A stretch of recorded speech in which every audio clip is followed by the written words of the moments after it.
Welcome back to after short break. और ईद की खुशियों को सेलिब्रेट करने के लिए हम आपके साथ मौजूद हैं। आई एम श्योर कि अगर आपके स्नैक्स वगैरह ख़त्म हो गए होंगे तो उसको रीफ़िल करके आप दोबारा से टेलीविजन स्क्रीन के सामने आ गए होंगे और जो है वो अब बेसब्री से इंतज़ार कर रहे होंगे कि नेक्स्ट कौन से हमारे गेस्ट हैं जिनसे हम आपको मुलाकात करवाने वाले हैं और जानने वाले हैं कि उनकी ईद किस तरह से गुजरती है।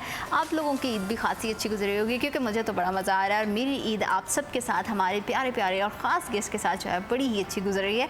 और ख़ास मौके पर जो है वो हम अपनी रूटीन की मसरूफ़ियत से निकल कर जब फैमिली के साथ और जो है अपने दोस्तों के साथ ईद को सेलिब्रेट करते हैं तो ईद का जो लम्हात है वो और भी ज़्यादा ख़ास हो जाते हैं। ख़ास मेहमानों की जाने बढ़ेंगे और आपसे तारुफ़ करवाएंगे। अभी हमारे नेक्स्ट मेहमान जो हमारे साथ मौजूद हैं और उनकी ईद कैसी गुजरती है ये भी हम उनसे जानेंगे। हमारे साथ मौजूद हैं Iftikhar Khan, district officer secondary education Faisalabad, और उन्हीं की साहबजादी भी मौजूद हैं खैरत फ़ातिमा हमारे साथ। अस्सलाम वालेकुम। आप दोनों को प्रोग्राम में वेलकम कहते हैं। बहुत बहुत ईद मुबारक आपको। वालेकुम अस्सलाम। आप लोगों को भी सिटी 41 की पूरी टीम को और इस मुल्क में बसने वाले तमाम शहरियों को मेरी तरफ से भी ईद मुबारक। खैर मुबारक जी। और बड़ा ईद के दिन जो है आप अपना टाइम निकाल के आए, तो सबसे पहले तो मैं आपसे पूछना चाहूँगी खैरत कि बकरे को देखती हैं, जानवर का कुर्बानी क्या होगी उसकी टेंशन होती है कि सुबह के लिए कसाई वगैरह मिल गया, सब चीज़ें हो जाए, ये टेंशन होती है कि चूड़ियाँ, मेहंदी, कपड़े मेरे जो है वो फिट हों, बाकी तो बाबा देख लेंगे।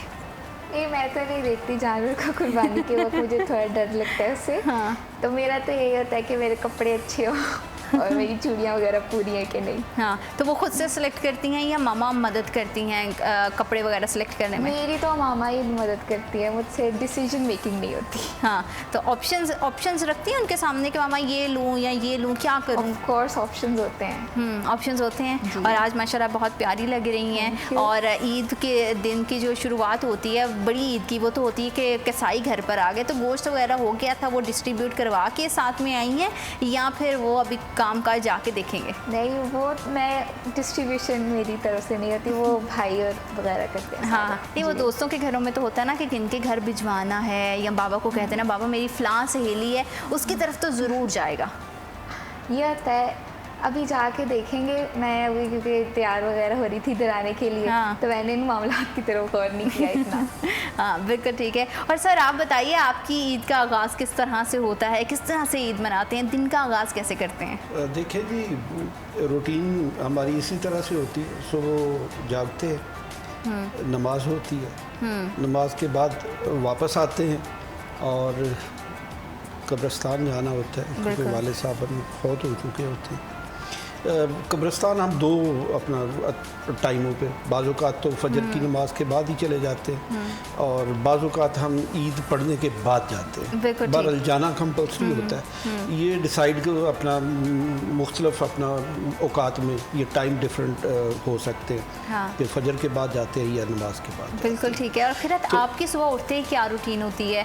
सबसे पहले तैयार होती हैं या पहले कुछ खाने को देखती हैं कि अम्मा ने क्या मज़े से बनाया, मैं वो पहले खाऊँ? मीठे में तो मैं सबको ईद मुबारक कहती हूँ। उठते ही मेरी ये रूटीन होती है, सबको ईद मुबारक कहती हूँ। उसके बाद ये होता है कि कपड़े डिसाइड करती हूँ और कज़न्स वगैरह से पूछती हूँ, क्योंकि हम लोग ईद इकट्ठे करते हैं। ठीक। तो कज़न्स वगैरह से पूछती हूँ कि आप क्या पहन रहे हो और आप अपना दिखाओ क्या कर रहे हो।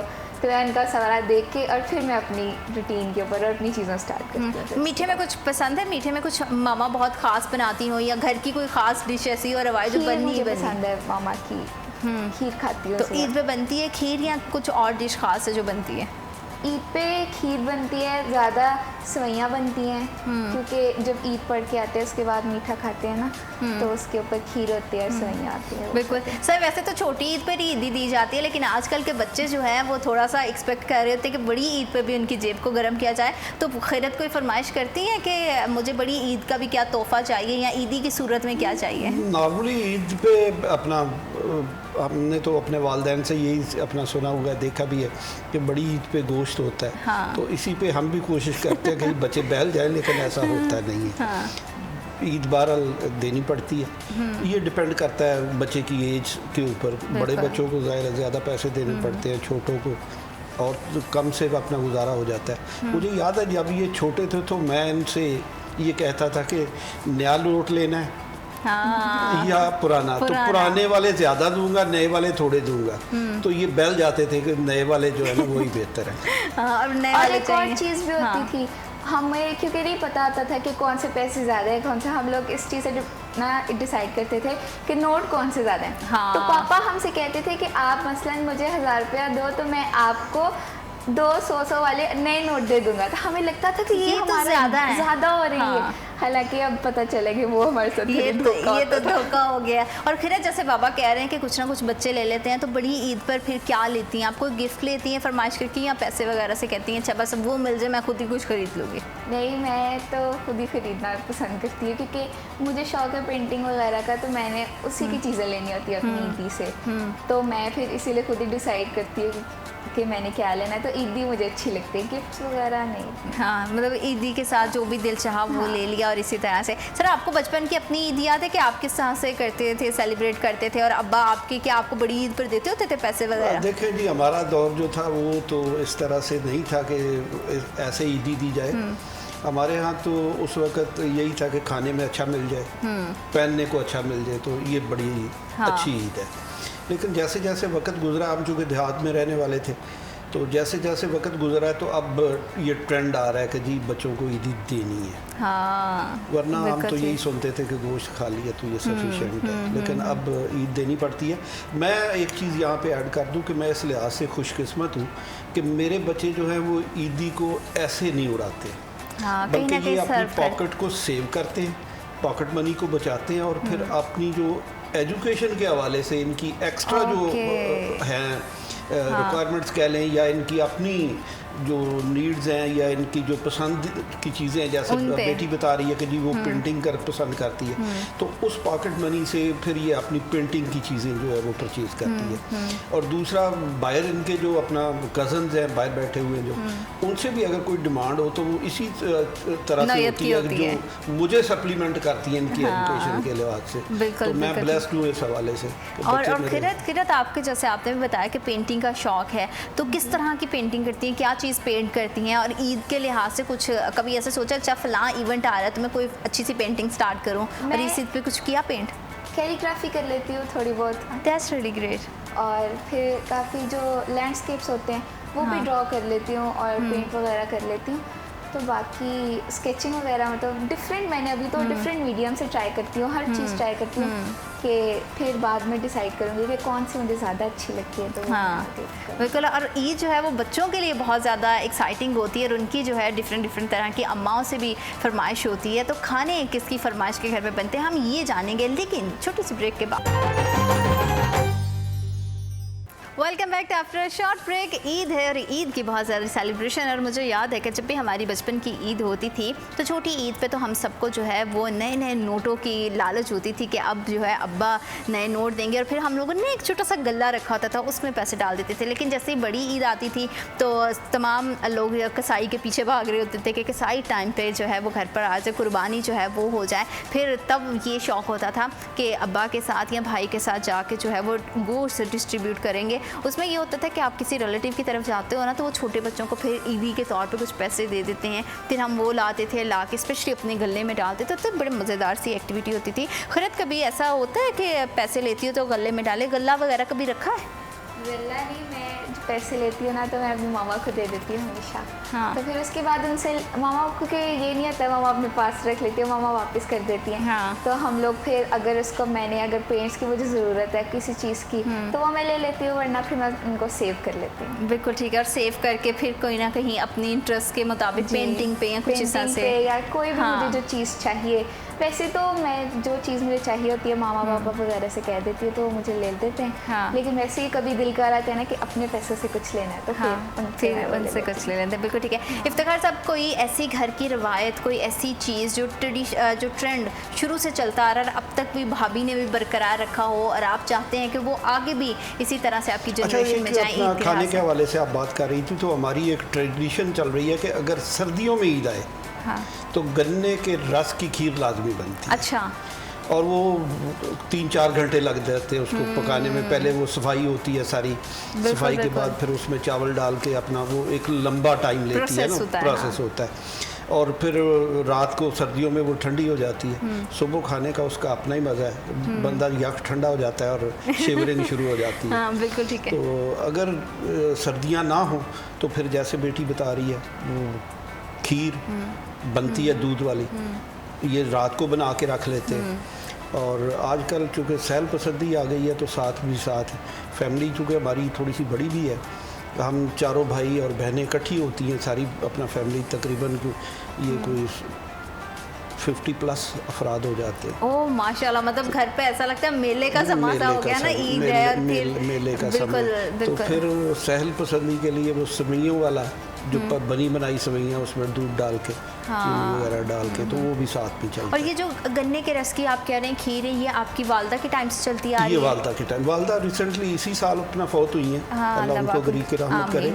तो ये जब से मैंने होश संभाला तब से चलती आ रही है, और ये उससे पहले से थी। बिल्कुल। और खाने पीने के कितने शौकीन हैं, क्योंकि बड़ी ईद पर जो होता है वो मज़ेदार से पकवान बन रहे होते हैं, तो खाने पीने के कितने शौकीन हैं, किस तरह के खाने खाते हैं, और भाभी से स्पेशल कोई फरमाइश करके कभी बनवाते हैं? क्योंकि अपना भाभियाँ भी होती हैं, हमारी बीवी भी अपना वही होती हैं, तो डिपेंड करता है किसकी स्पेशल। कोई नमकीन गोश्त में अपना ज़्यादा है तो वो नमकीन गोश्त बना लेता है। बिरयानी वो बच्चों को आजकल ज़्यादा पसंद है, मैं तो बच्चों को इतना पसंद नहीं करता, तो बच्चों की अपना ख्वाहिश के ऊपर बिरयानी वगैरह बनती है। गोश्त रूटीन में बड़ी ईद है तो गोश्त तो कंपलसरी आइटम है, बिरयानी हो या कोई और हो। बिल्कुल ठीक है। और आप अम्मा से क्या फरमाइश करके बनाती हैं, और खाना बनाने का, किचन में जाने का शौक़ है? मैं अभी तो वैसे छोटी हैं आप इतना, लेकिन फिर भी ये कि कुछ कभी बनाती हैं? मुझे थोड़ा बहुत शौक है कुकिंग का।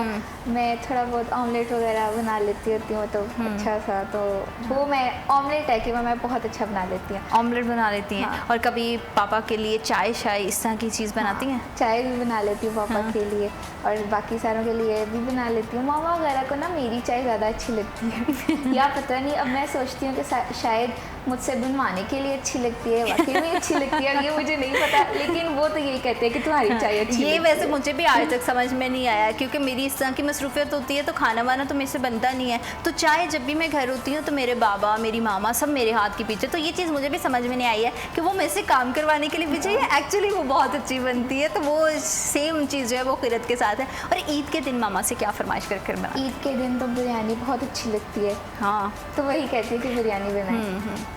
तो मटन बिरयानी या इस तरह की ये खा लेती हैं? चिकन वाली अच्छी लगती है, क्योंकि आजकल के बच्चे भी थोड़े से नक चढ़े से हो गए हैं ना, कुर्बानी का गोश्त घर होते हुए भी जो है ना उसको खाते नहीं हैं। मुझे गोश्त नहीं अच्छा लगता पर्सनली।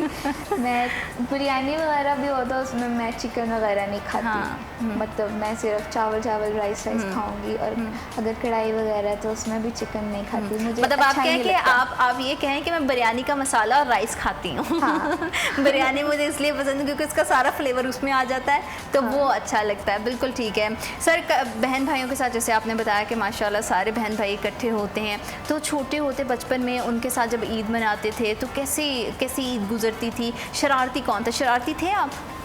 नहीं, वो रूटीन की शरारतें तो खैर ये तो बचपन में होता ही है। लेकिन लड़ाई की हद तक शरारत हो जाए तो ऐसा हमारी फैमिली में नॉर्मली नहीं है। हम बड़े बहन भाई बड़े अच्छे तरीके से अपना चलते रहे। मुझे नहीं याद पड़ता कि आज तक भी, मुझे एक वाक़या अपना याद है कि मैंने बड़े भाई के सामने कोई बात की है जो आज भी मैं समझता हूँ कि शायद वो बदतमीज़ी थी।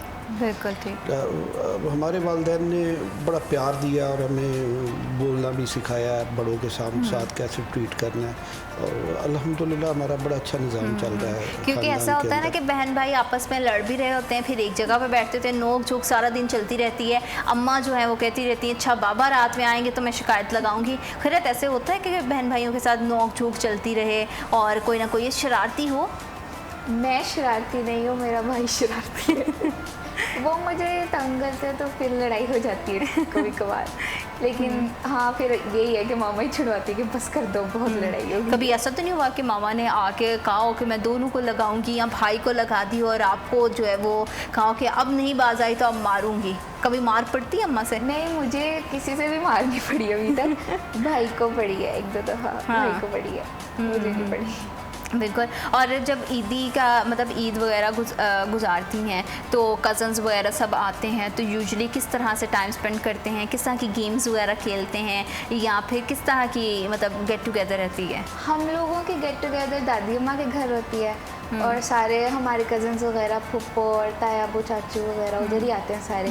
तो कज़न्स के साथ हम लोग रात को ना डिफरेंट गेम्स खेलते हैं, जैसे नेम प्लेस थिंग होती है और इस तरह की चीज़ें, ऐसी चीज़ें हम लोग खेलते हैं उनके साथ। और ऐसे मेहंदी लगा दी किसी ने, मुझे कोई मेहंदी लगाएगा और मैं किसी को मेहंदी लगा दूंगी, और ऐसे ही मतलब हमारी जो कज़न है ना हम लोग। हाँ, ये तो वैसे ये तो ईद के दिन भी हो रहा होता है, तो क्या चांद रात पे भी ऐसी एक्टिविटी होती है? और चांद रात किस तरह से जो है वो खैरियत भी सेलिब्रेट करती हैं, कज़न्स के साथ करती हैं, क्या शॉपिंग पे जाती हैं, अब्बा से क्या फरमाइश करती हैं, इस हवाले से भी हम जानेंगे। लेकिन वक्त एक छोटी सी ब्रेक, आपने कहीं नहीं जाना, हमारे साथ रहना है। Welcome back after a short break. और ईद की खुशियों में जो है हम आपका साथ देने के लिए यहाँ पे बैठे हुए हैं। हम चाहते हैं कि आपकी ईद बहुत खूबसूरत हो, क्योंकि आप हमारे हर दिन को और हमारी हर ईद को जो है वो बहुत ज़्यादा ख़ास, बहुत ज़्यादा इंपॉर्टेंट बना देते हैं, बहुत स्पेशल है। और आज के दिन जो है वो मुझे बड़ा अच्छा लग रहा है कि मेरी जो ईद है वो इतने ढेर सारे जो है वो मेहमानों के साथ और आप सब लोगों के साथ गुजर रही है, क्योंकि आपका जब भी साथ होता है तो आप हमारे हर लम्हे को और भी ज़्यादा कीमती बना देते हैं। बस ईद की खुशियों में एक चीज़ का ज़रूर ख्याल रखें कि अपने इर्द गिर्द जो लोग ज़रूरतमंद हैं, जो लोग कह नहीं सकते और कुर्बानी नहीं की है, उनको भी अपनी खुशियों में ज़रूर शामिल करें। और लड़कियों के लिए एक चीज़ और बहुत ज़्यादा एक्साइटिंग होती है, चाहे फिर रमज़ान के पूरे रोज़े रखने के बाद छोटी ईद की चांद रात हो या फिर बड़ी ईद की चांद रात हो, तो उनको होती है कि उनकी चूड़ियाँ, मेहंदी, दुपट्टे पर लेस लग गई या नहीं लग गई, जूते ले आए या नहीं ले आए, और सूट के साथ का अगर कुछ मैचिंग रह गया है तो वो बड़ी टेंशन पड़ जाती है। तो ये जो टेंशन है, खैरत क्या ये टेंशन आपको भी होती है? मुझे टेंशन ये थी कि मेरी चीज़ें ऑलरेडी सारी पूरी होती हैं। तो मतलब ये टेंशन नहीं होती, फिर ये देख रही होंगी ना आपके सुबह में उठ के, अच्छा ये पहनूंगी, इसके साथ ये मैचिंग दुपट्टा होगा, ये सब चीज़ें, तो वो रात को तैयारी करके सो जाती हैं?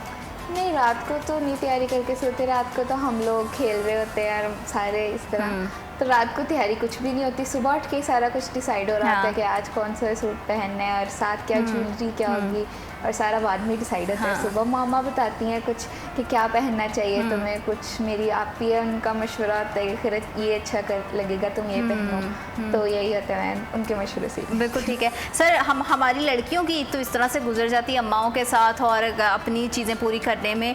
आपकी ईद की जो एक दिन पहले के होती है वो टेंशन क्या होती है कि साई टाइम पे सुबह आ जाए या क्या मामलात होते, तो आप किस तरह से प्रिपेयर करते हैं? मैं बड़ा ब्लेस्ड हूँ कि मुझे कसाई की टेंशन नहीं होती। अच्छा, वो कैसे? वो इसलिए कि ये सारे इंतज़ामात मेरा बड़ा भाई करता है। हाँ, क्योंकि पूरी फैमिली वहाँ कलेक्टिव होती है। हम कुर्बानी 2 दफ़ा करते हैं ना। यहाँ से हम फैसलाबाद से अपने नेटिव विलेज चले जाते हैं जो 52 रेबे है, वहाँ हमारी कलेक्टिव कुर्बानी होती है बड़े जानवर की। उसके लिए कसाई का इंतज़ाम बड़े भाई ने करना होता है। हाँ, बिल्कुल। हम कुर्बानी के लिए उस जानवर को गिराते हैं मिल के, और बाकी लवाजमात उसको ज़िबा करवाना, वो सारी बनाना, डिवाइड करना, डिस्ट्रीब्यूट करना, ये सारा भाई के ज़िम्मे होता है। अभी आपने वो बेटी से भी पूछा था कि जी आप ये नहीं कहती कि किसके घर भिजवाना, तो इसलिए नहीं कहती कि वहाँ इसकी फ्रेंड है ही नहीं। ये तो फैसलाबाद की रहने वाली है, फ्रेंड इसकी सारी इधर होती है और हम गाँव में होते हैं, लिहाजा वो वाला इशू इसके साथ नहीं होता कि इसको देना है किसको नहीं देना। फिर वहीं पे हम अपने जो नेटिव विलेज के अपना लोग हैं वहीं में डिस्ट्रीब्यूट करते, और फिर वापस आके इस शहर में जहाँ हम रहते हैं यहाँ फिर छोटे जानवर जो हैं वो ज़िबा किए जाते हैं। बिल्कुल ठीक है, बिल्कुल ठीक है सर। आपने कहा कि आप ज़ाहिर बात शहर भी रहते हैं, फिर पीछे अपने गांव भी जाते हैं, तो शहर की और गांव की ईद में कुछ फ़र्क दिखाई देता है यहाँ के वहाँ के माहौल में, या किस तरह से आप देखते हैं कि वहाँ लोग ज़्यादा इस चीज़ को सेलिब्रेट करते हैं, शहरों में ज़्यादा सेलिब्रेट करते हैं, क्या फ़र्क दिखाई देता है? अच्छा, वो एक कहावत है, आपने भी सुनी होगी, मैं भी बचपन से सुनता आ रहा हूँ जब से आपने स्टडी शुरू की है, जंगल में मोर नाचा, हाँ जी, किसने देखा। बिल्कुल। उसकी असल जो स्पिरिट है आप जाके समझ आई है कि अगर आप अपनों के अंदर कोई काम करते हैं तो वही असल काम है। और वो जो पर्शियन की कहावत है कि अव्वल खेश बाद दरवेश, ये दोनों अगर मिला के देखें तो असल रूह इस दीन की भी और बाकी भी यही है कि पहले आपने आप को और अपने ख़ानदान को आपने सर्व करना है, अपने हमसाये में सर्व करना है। बिल्कुल। लिहाजा मैं ये अपना ज़ाती तौर पे ये मेरा बहुत अच्छा है, इस पे बिलीफ भी है, मेरा एक्सपीरियंस भी है कि जो रिस्पेक्ट आपको अपने मुज़ाफ़ात के अंदर, आपकी सोसाइटी के अंदर जो लोग हैं, जो रिस्पेक्ट आपको वहाँ से मिलती है वो कहीं और से नहीं मिलती। फैसलाबाद में मेरे साथ वाला जो है वो कहता है ठीक है ये भाई होगा, मुझे इससे क्या। लेकिन जब मैं अपने गांव में जाता हूँ तो फिर वो मेरे ख़ानदान पूरे को गिनवाया जाता है कि ये यार ये फ़लाँ का बेटा है, इसका दादा फ़लाँ था, इसका फ़लाँ था, इसका दादा इस तरह था, इसकी माँ इस तरह की थी, इसकी दादी इस तरह की थी। तो पूरी चेन को मेरे साथ एसोसिएट किया जाता है कि वो चूँकि वो सारे अच्छे थे इसलिए ये भी अच्छा है। बिल्कुल ठीक, बिल्कुल सही। यहाँ पे शहरों में ये इस चीज़ का फुकदान है।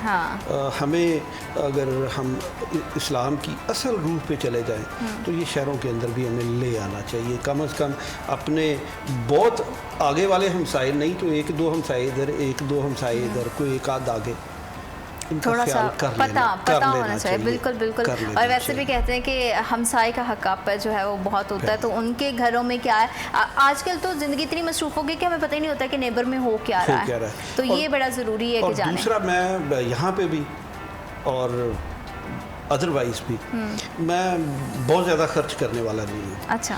लेकिन मेरे से कोई उधार मांग ले या मेरे घर वालों से मांग ले तो मैं बहुत कम रिफ्यूज़ करता हूँ, इनकार नहीं कर सकते। इनकार मैं कहता हूँ कि कर्ज़े हसना नबी पाक सल्लल्लाहु अलैहि वसल्लम की सुन्नत से है, कर्ज़े हसना समझ के दे दें। बिल्कुल ठीक है, बिल्कुल ठीक है। सर हमारे इर्द गिर्द बहुत सारी चीज़ें होती हैं जिनको देख के अक्सर हम बैठे होते हैं तो कुछ ख्याल आ रहा होता है। इसी तरह मैं कुछ वर्ड्स बोलूँगी और उनको सोच के आपके जहन में जो भी पहला ख्याल आएगा वो आप मुझे बताइएगा, ठीक है? सूरज, ये ज़िंदगी की अलामत है।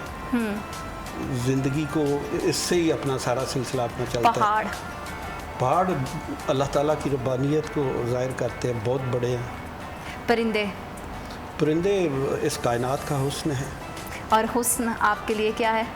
मेरे लिए हुस्न तो इस कायनात की रंगीनी है और मेरे साथ जो चलने वाले लोग हैं और बाकी। एक कप चाय मिल जाए तो अच्छी बात है, ना मिले तो गुजारा हो जाएगा। कभी चाय का कप पकड़ के किसी की याद आई, कभी कोई ऐसा लम्हा याद आया कि आप सोचते हो कि अच्छा ये टाइम बहुत अच्छा था या इस टाइम को मैं दोबारा से जो है वो रिलाइव करना चाहता हूँ? मैं चाय पे ऐसी चीज़ें नहीं सोचता, चाय पीने के लिए होती है, सोचने के लिए थोड़ी होती है। बिल्कुल ठीक है। ईद खुशी का त्यौहार है, इसको एंजॉय करना चाहिए। दोस्त आपकी ज़िंदगी का असासा है, ये गम को कम करते हैं, खुशियों को बढ़ावा देते हैं, इनके साथ ही अपना ज़िंदगी है। और ज़िंदगी आपके लिए क्या है? ज़िंदगी मेरे नज़दीक तो ये है कि किसी के अगर आप काम आ जाए तो ये बहुत बड़ा काम है। मैं यहाँ पे भी अपना सर्विस में भी मेरे 2-3 मॉडल्स हैं जी। मैं सबसे पहले तो ये कहता हूँ कि जो हज के लिए जाने वाला है, जायज़ है नजायज़ है उसको भेजें। छुट्टी बनती है, छुट्टी नहीं बनती है, मैं अपने आप को खुद दामुल हजाज में फील करता हूँ। दूसरी मेरी प्रायोरिटी ये है कि अगर कोई फौत हो गया और उसके लवाकी मेरे पास आते हैं तो उसको प्रायोरिटी पे आपने डील करना। और ये ज़िंदगी की खूबसूरती होती है कि हम जब खुद की ज़ात से उभर कर दूसरों के बारे में सोचते हैं तो अल्लाह ताला हमारे लिए बहुत सारी आसानियाँ पैदा करते हैं। इस खुशियों भरे त्यौहार में और इस खूबसूरत से गुफ्तगू के सिलसिले को आगे बढ़ाएंगे, लेकिन वक्त एक छोटी सी ब्रेक, आपने कहीं नहीं जाना, हमारे साथ रहना। Welcome back after a short break और आप देख रहे हैं हमारे साथ ईद का स्पेशल शो और ईद की जो सेलिब्रेशन है, हमारी सेलिब्रेशन आपके बिना अधूरी है। आई एम श्योर कि आपकी सेलिब्रेशन भी हमारे बिना अधूरी होती होगी और आज जो है मज़ेदार से पकवान भी आप सब लोग इंजॉय कर रहे होंगे। मैं भी जो है वो बहुत शिद्दत से इंतज़ार कर रही हूँ कि कब मैं घर पहुँचूँ और अपनी अम्मा के हाथ का बना हुआ जो है ना वो कोई ना कोई मज़ेदार से जो भी खाना हो वो खाऊँ, क्योंकि मुझे बड़े अच्छा लगता है कि जब वो पकाती हैं और जो उनके हाथ का फ्लेवर है वो मुझे किसी और के हाथ में महसूस नहीं होता। तो इसी तरह बहुत सारे ऐसे हमारे बहन भाई भी हैं जो ईद के दिन भी अपनी ड्यूटीज़ करते हैं, जो ईद के दिन भी अपनी फैमिली से दूर होते हैं। तो अगर आपके करीब में कोई इस तरह का आप देखें तो उनके साथ भी इस तरह की कोई कम्युनिटी देखें तो उनके साथ भी ज़रूर ईद की खुशियों को सेलिब्रेट करें। अपनी ईद की खुशियों में जैसे आप दूसरों को शामिल करेंगे तो आपकी खुशियाँ यकीन जानिए और भी ज़्यादा बढ़ जाएंगी और अल्लाह ताला आप सब के लिए बहुत सारी आसानियाँ पैदा करें। ईद के दिन आप की क्या एक्टिविटीज़ रहती हैं, किस तरह से आप अपनी ईद करते हैं, आप हमें फीडबैक भी उस हवाले से दीजिएगा, क्योंकि हमारे सोशल मीडिया पे आजकल हम देखते हैं कि सब लोग बहुत ज़्यादा एक्टिव रहते हैं। सोशल मीडिया पे डिफरेंट तरह की सेल्फीज़ बनाई जाती हैं, रील्स बनाई जाती हैं। तो खिरत, क्या आप भी रील्स या कोई इस तरह की वीडियोज़ बनाती हैं, कज़न्स के साथ मिल के तस्वीरें बनवाती हैं? शौक़ है तस्वीरें बनवाने का? शौक किसको नहीं होता तस्वीरें बनाने का? लड़कियां तो सारी तस्वीरें बनाती हैं। तैयार ही तस्वीरें बनाने के लिए होती हैं। तस्वीरें बनाने के लिए तैयार होते हैं, और ये भी बहुत बड़ा फैक्टर होता है कि अगर आपकी तस्वीर अच्छी नहीं आ रही तो ऐसा महसूस होता है कि आपकी ईद ही नहीं अच्छी गुजरी कि मेरी कोई अच्छी पिक्चर ही नहीं है। बाकी ये है कि मैं पोस्ट वगैरह नहीं करती, मतलब जैसे रील्स वगैरह वो नहीं बनाती, बस तस्वीरें वगैरह बना लेती। हाँ, तस्वीरें तो वो नॉर्मल चीज़ है ना कि सबके साथ घर में बना रही थी। कज़न्स में कोई फेवरेट कज़न है या कोई बहुत अच्छी जिसके साथ कहें कि बहुत अच्छी दोस्ती है, उसके साथ हर मोमेंट इंजॉय भी करती हैं, हर मोमेंट जो है शेयर भी करती हैं, ऐसी कोई है? मेरे फैमिली में ना मेरे जितना कोई भी नहीं है, या मुझसे बहुत छोटे हैं या मुझसे बहुत बड़े हैं। तो मेरी इतनी बॉन्डिंग किसी के साथ भी नहीं है। मेरी बहन है तो उसके साथ ही मैं हर चीज़ शेयर करती हूँ, उसके साथ ही मेरी ज़्यादा बॉन्डिंग है। बाकी कज़न्स में तो किसी के साथ भी। हाँ, मतलब वो रूटीन के साथ, के सबके साथ अच्छा टाइम स्पेंड करना और इस तरह से वो हो जाता है। ये नहीं मतलब कि मेरी इतनी अच्छी बॉन्डिंग है कि मेरे उनसे कॉल पे बात हो रही है, मैं उनसे अपनी बातें शेयर करी, इतनी ज़्यादा नहीं। बिल्कुल, मतलब सिस्टर्स के साथ तो आपस में बहनों का तो चलता है। तो बड़ी बहन है आपसे? जी। तो उनको तंग करती हैं, कभी फरमाइश करती हैं, उनको कभी छेड़ दिया, वो कोई काम करी हो? क्योंकि छोटी मोटी नोक झोंक चलती रहती है। मेरी भी एक छोटी बहन है तो वो बड़ा उसका मेरे साथ होता है, कोई ना कोई उसको अगर मैं कहूँगी ना कि जिस चीज़ से मना करूँगी वो स्पेशली मुझे टीज़ करने के लिए थोड़ी सी शरारत करेगी और वो ज़रूर करती। कुछ ऐसा होता है आप दोनों के बीच में? पहले होता था, क्योंकि पहले वो मेरे साथ होती थी, अब तो वो इस सिटी में नहीं होती। अच्छा। तो इसलिए नहीं, अब इतना उनके साथ भी कॉल पे बात हो जाती है, दैट्स इट। बाकी उनको जब समर वेकेशंस होती हैं तो फिर वो इधर आती हैं, तो फिर उनके साथ इस तरह काफ़ी फन, हाँ, मज़ा करते हैं। और बिल्कुल ठीक है। और गर्मी की जिस तरह से सर ईद चल रही है, जो मैं तो स्पेशली देखने वालों को भी कहती हूँ कि घर में जितनी भी ख़वातीन हैं उनको थोड़ा सा ब्रेक दें। तो कभी आपने ये अभी सोचा है कि बेगम को कहें कि वो ज़रा रेस्ट करें और मैं कुछ बना दूँ, या आप सब फैमिली मेम्बर इकट्ठे होते हैं तो कभी भाइयों ने सोचा हो कि आज बेगम हजरात को सबको रेस्ट देते हैं, खुद कुछ बनाते हैं? तो मज़े वाली बात है कि मैं कुकिंग नहीं करता। ये और बात है कि मैं कर सकता हूँ लेकिन मैं नहीं करता नहीं। बहुत पहले एक दो दफ़ा जब हम कज़न से इकट्ठे थे, फीमेल थी कोई नहीं, तो तब हम कर लेते हैं, घर में और कोई नहीं है पकाने वाला, तो फिर अपनी सर्वाइवल के लिए हम काम करते हैं। अदरवाइज़ ये काम नहीं है। हमारे खुसूसी तौर पे जितनी भी फैमिली है इसमें मेल मेंबर्स नहीं करते, कोई भी नहीं करता। और जैसे बेटी कह रही थी ना, इसका हमारी फैमिली में फीमेल्स थोड़ी है, बेटियां कम है। मतलब भाई की एक बेटी है, दूसरे भाई की भी एक ही बेटी है। मैं ब्लेस्ड हूँ कि मेरी 2 बेटियां हैं माशाल्लाह। अदरवाइज एक पे चल रहा है, और वो सारी बड़ी हैं इससे।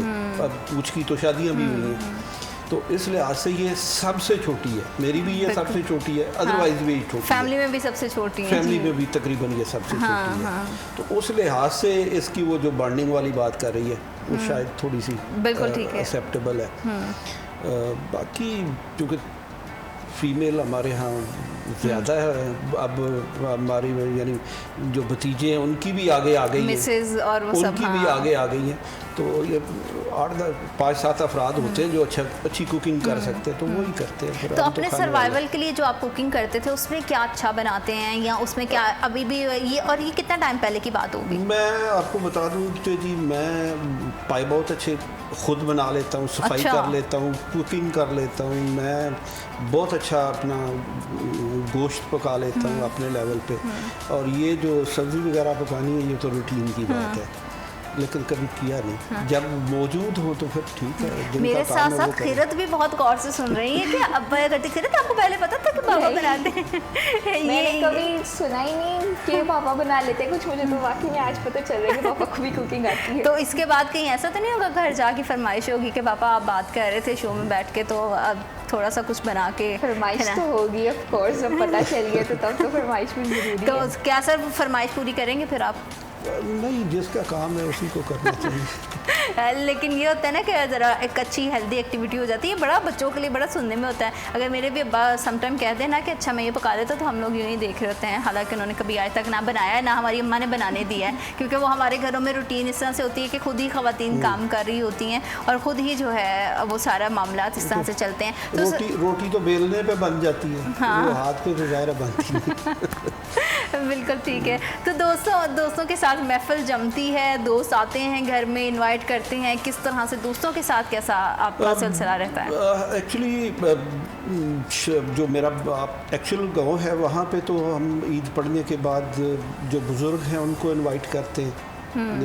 जो अब्बा जी हमारे थे उनकी जो एज के हैं, क्योंकि मुझे पता है रसूल सल्लल्लाहु अलैहि वसल्लम की सुन्नत से भी है कि माँ की जो सहेलियाँ हैं अगर आप उनकी खिदमत करते हैं तो इनडायरेक्टली आप माँ की खिदमत करते हैं। और इसी तरह बाप के जो एज फेलोज़ हैं, जो उनके अहबाब हैं, उनकी अगर आप खिदमत करते हैं तो इनडायरेक्टली आप अपनी बाप को रिस्पेक्ट दे रहे होते हैं।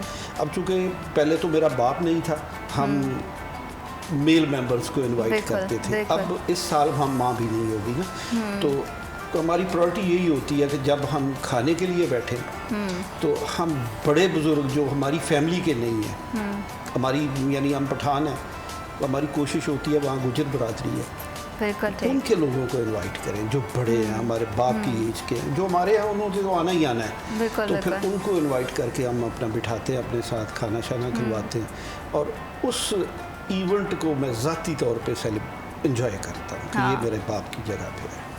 बिल्कुल ठीक। तो ये बहुत अच्छा है। बाकी अपना रूटीन में फिर ये जब ईद वगैरह अपना नमाज वगैरह पढ़ लेते हैं तो फिर हम अपना जो हमारे साथ छोटा ये शाहकोट विलेज है, वहाँ मिलने के लिए मुख्तलिफ अहबाब को या मेरे जो स्कूल फेलोज़ हैं उनको मिलने के लिए निकलते हैं। थैंक यू सो मच कि आप प्रोग्राम का हिस्सा बने और अपने इतनी बिजी शेड्यूल में से आप हमारे साथ आए, ईद सेलिब्रेट किए। आई एम श्योर कि आप सब लोगों को भी बहुत मज़ा आया होगा।